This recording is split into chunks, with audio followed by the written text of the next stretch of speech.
Hello, welcome to another EagleSix Airsoft video. We're going to be testing this G&G Mark 12 this one is, I think it's SR25, isn't it? So, okay, I'm going to be wrong, but it's G&G one, and basically the customer's request was a DMR conversion for it. Obviously we get asked about DMRs a lot, you know, what's involved in obviously DMR. For Airsoft, well, obviously you've got entirely separate whole problem with regards to site rules. So we say first check with your site just to make sure that you're building a DMR based upon their rules and their requirements, because ultimately it's their final decision if you don't know what is a DMR. So, and then we say build it to their specs. So then with regards to the Airsoft DMR specifically, the main thing is starting with, I suppose you could say about every single build, but you start with the ammo. First you decide on obviously what ammo you're going to be sending. Well, obviously you're going to be sending that single shot at a time. You're going to want the heaviest ammo that realistically you can sort of do to get that least amount of deviance on the shot against wind and hot rubber variability and all that sort of thing. So obviously heavier ammo. So we've started with a 4.3, so it's really a nice heavy sniper shot, the 4.3. So then obviously we tested the gun and realized that it's sort of shooting, sort of barely sort of 50 meters, with those 4.3s, not even that, maybe 40 meters. Yeah, just overall not great. So obviously a lot of work has been to get the 4.3s moving quicker. So obviously we've got a nice big spring gun in there, which is the Prometheus 120.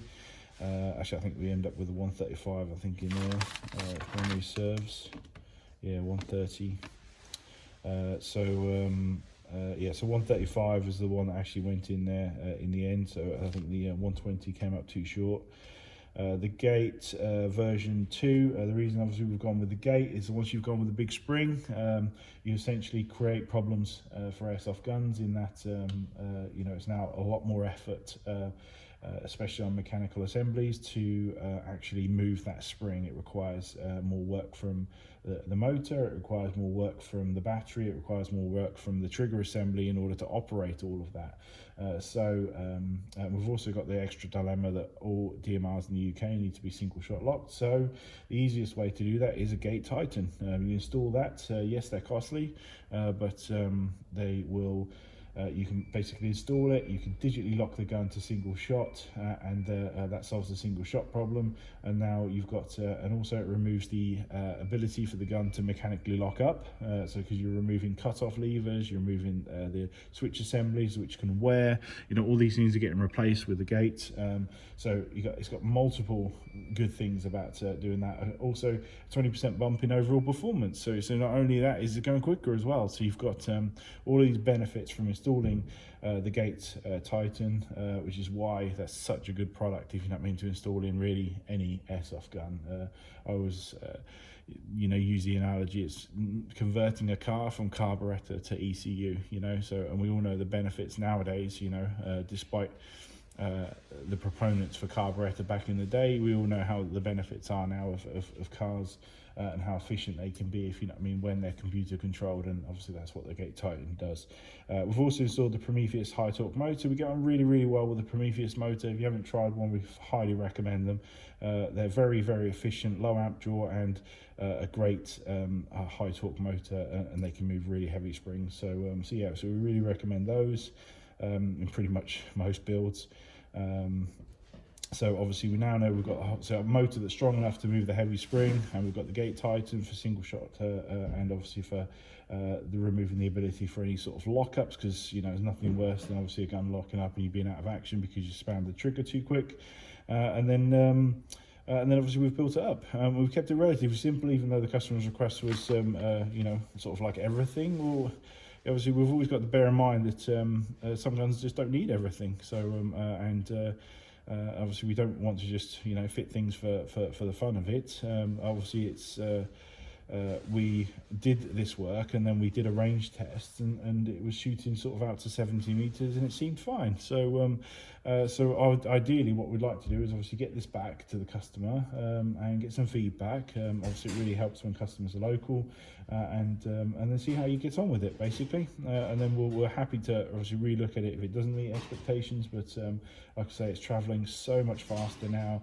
The heavier ammo is obviously much more accurate, so I think overall you're definitely going to see a benefit and change compared to where it was at, and isn't that the point of obviously getting work done, and while keeping it somewhat sensible, you know, in terms of pricing. So I'll just demonstrate it now, just to sort of show it working. Might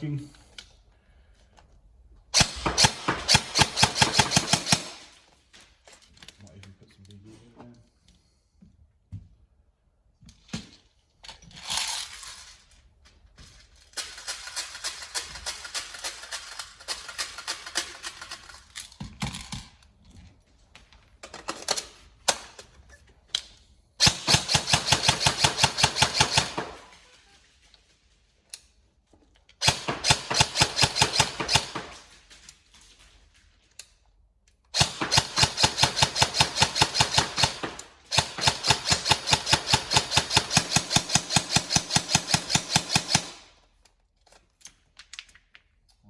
Some settings for that safe mode. File selected, but that's while we test.